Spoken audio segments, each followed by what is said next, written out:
Avec Marketing School, vous allez pouvoir vous former au marketing en accéléré et enfin déconstruire, démystifier tous ces termes du jargon qui font du marketing une science obscure et parfois fantasque. Bienvenue dans Marketing School, votre nouvelle école marketing préférée. Aujourd'hui, on se retrouve pour déconstruire un nouveau terme barbare du marketing, le ghostwriting.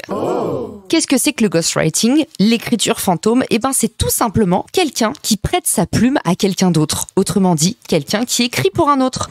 C'est un terme qu'on utilise souvent en anglais, mais on peut aussi appeler ça en français une plume. C'est quelqu'un qui œuvre en silence ou dans l'ombre, un peu à la Cyrano de Bergerac, et qui va tout simplement produire pour quelqu'un d'autre. Autrement dit, c'est comme si vous sous-traitiez des écrits, que ce soit un roman, un post LinkedIn, un article de presse.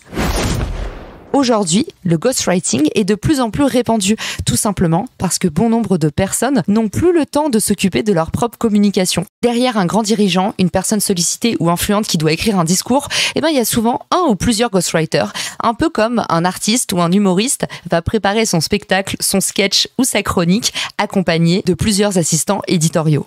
En marketing, c'est pareil. Il y a souvent du ghostwriting. Pas plus tard que la semaine dernière, j'ai été contactée pour me demander d'écrire un post LinkedIn pour un haut dirigeant.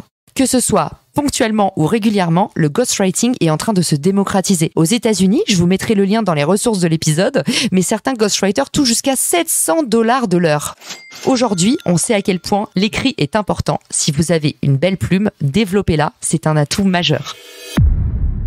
J'espère que cet épisode vous a plu et si vous voulez m'envoyer des mots du jargon, des mots un peu zinzin que vous voulez déconstruire, écrivez-moi sur LinkedIn et j'en ferai un épisode. À plus!